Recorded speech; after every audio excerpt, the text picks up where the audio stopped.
Hello everyone and welcome to the second episode of the Bomber League Garage Vlog. Today I'm going to be showing you guys the reveal of the new project bike that's standing behind me. I want to thank everyone who watched the first episode last week. Thanks for all the new subscribers, all the likes, comments. A lot of you guys complained that I was walking around too much, so today I'm going to be sitting here being very calm, so don't worry. I'm not going to spin around and get you all guys feeling sick. On today's episode, I'm going to show you guys the new project bike that I'm going to be having alongside the turbo bike. It's something that I'm going to work on while I'm waiting for parts, or I'm just generally bored of the turbo bike.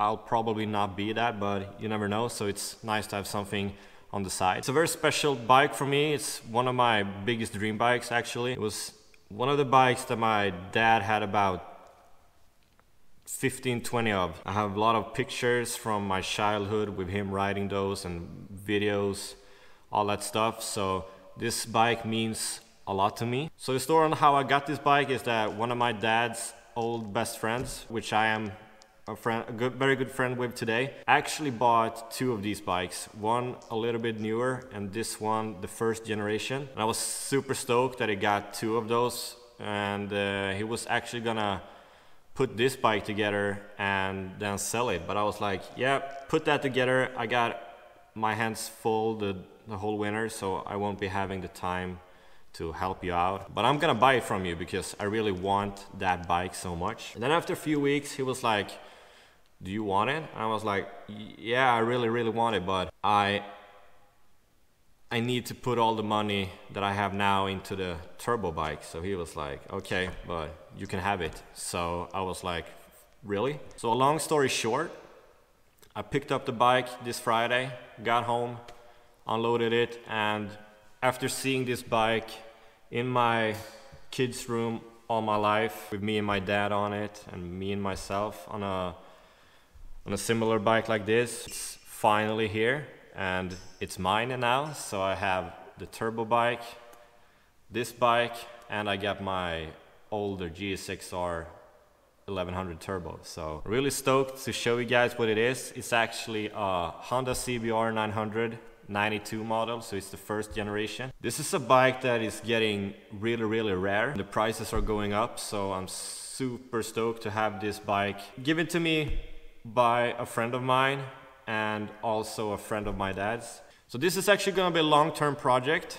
It's nothing that I'm gonna rush with or like get stressed up about. I'm gonna do some itty-bitty bits on this one along the way during this winter. Next year I probably won't even finish it by next winter, who knows. So much stuff going on, so just realizing that I have this bike is such a comforting feeling, because now I have it.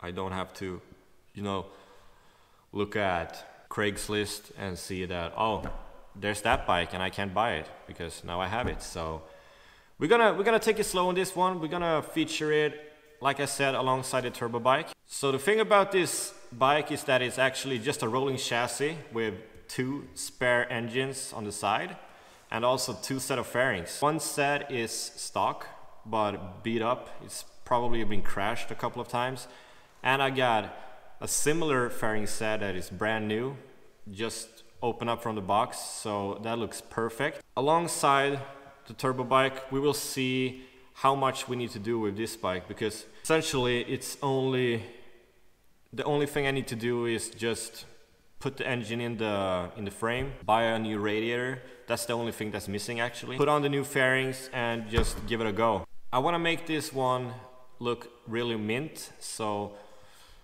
while we dig into this project, I'll see what I need to buy, what I need to replace, what I need to like brush up. So let's take a look at the bike, see how it looks right now. Boom! Here it is.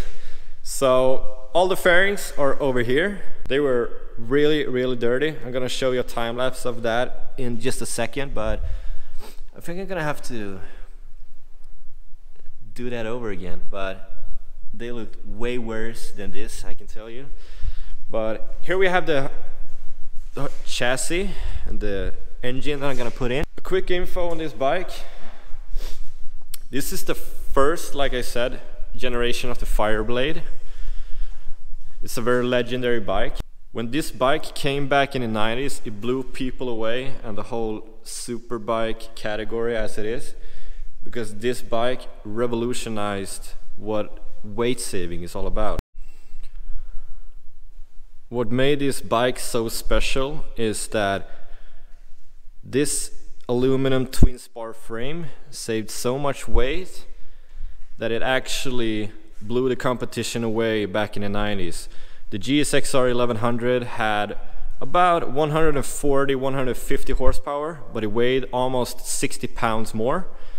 So this 122 horsepower, 893 cc engine, it was actually quicker both on the straights and in the corners, since it was such lightweight.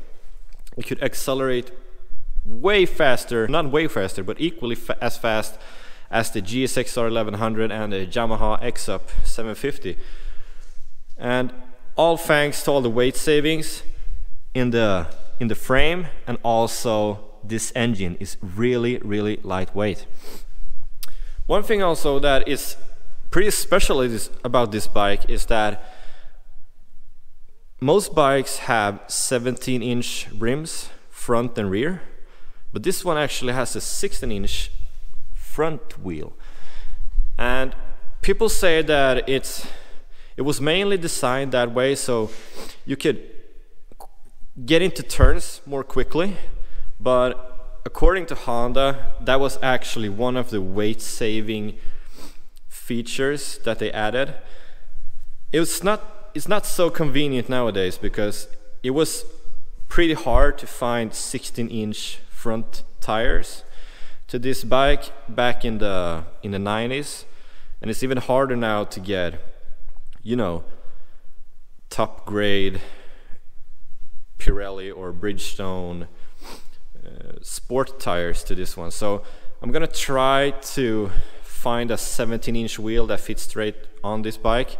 You can get those from a Honda VFR 750, and it actually bolts straight on, so you can get that extra inch and hook up any tire you want.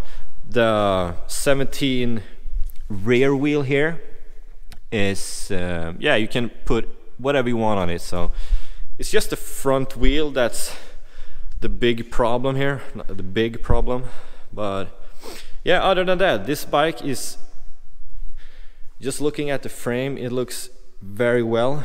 It just has some old dirt marks here. It's got the Showa 45mm conventional forks. They actually didn't put upside down forks on this one, also because of a weight saving feature, but they actually made the outer tubes look like a upside down fork, so I actually think they look pretty good. It's got the aftermarket Motormaster rotors. These are pretty much brand new. The tires are brand new, but I'm gonna swap them out anyway. The brake pads are also brand new on these Nissin 4-pod calipers.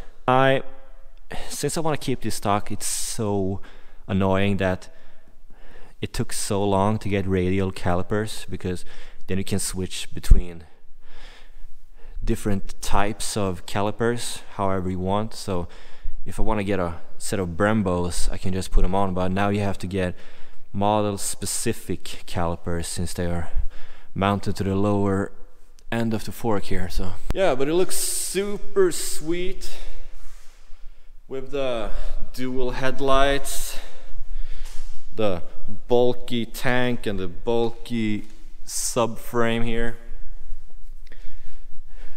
And also, as you can see here on the frame, is an SC28. That's the manufacturer code for this bike, so we know it's authentic, not a fairing swap bike. And here is all the new and old fairing pieces. The only difference is that these are OEMs, but as you can see here, there's a lot of cracks and you know, quick fixes to these ones. Here's the brand new one, and as you can see, these are silver and these are almost like a brown copper tone. I don't know yet if I'm gonna swap them out so it would be completely like the original, or if these will actually look better with the silver and the dark gray. Here's the new side panels. Here's the old ones. As you can see here, you have some scratches, probably from someone not taking up their boot properly. The old lower cowl. Pretty, yeah, it's a 27-year-old bike, so you're gonna have some scratches. And this top cowl, upper fairing, it's been busted at the windshield here, so it's cracked. Also, the mirrors that were on this, it had a stock mirror here and an aftermarket here, and it looked it's awful. So I threw that one right in the bin. Get out of here. And here's the spare engine. These carburetors are 38mm Keihin constant vacuum carburetors. These actually work. This is a pretty beat up engine. You can probably use the head, the pistons and the rods. Anything that's below here will probably be a tough work, but it looks pretty clean now. My friend cleaned it up as good as he could, but the carburetors will go on that engine over there. So first things first, we're gonna take this engine, clean it up a little bit more, put the carburetors on there, put it in the frame. I actually thought that I could put the engine in the frame today, but I'm short on time, so it will probably be in a future episode, because the next episode we will be picking up the turbo bike's frame, wheels, tank and all that stuff that I mentioned last time, and then we have to take this one away. So I'll probably make a quick time lapse where I mount the engine and give you some basic info on that one. I also noticed that the upper stay bracket, as they call it, is actually snapped in half. So he has welded it together. Previous owner, always the previous owner, remember that. So yeah, a pretty fun project to be having alongside the K5, as I mentioned. It's gonna be sweet refurbishing such a legendary bike like this one. After all these years of wanting one, I finally have it. Most people prefer the white, red and blue, like you see here.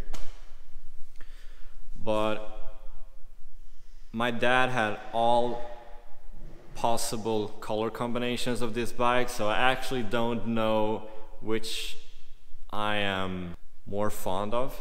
So I'm gonna stick with the black sheen right now. If I get across a white, red and blue tank, I'll definitely buy another set of fairings that's white, red and blue, and I can swap whenever I want to. I like to have something to do all the time. I enjoy working on bikes as much as I do riding them, so it's very nice to always have something to work on. So after all these years, I finally have one more of my dream bikes in my collection of bikes. I want to thank you, Morgan, for this. Not that Morgan, not that Morgan either, but this one.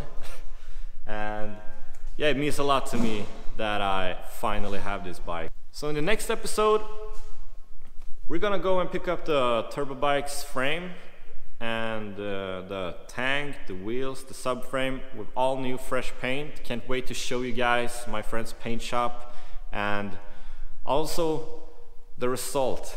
That's the most important thing. I haven't actually received any photos, so I have no clue how it will look like, but I'm I'm really excited to see how it turns out. And then we will get back home.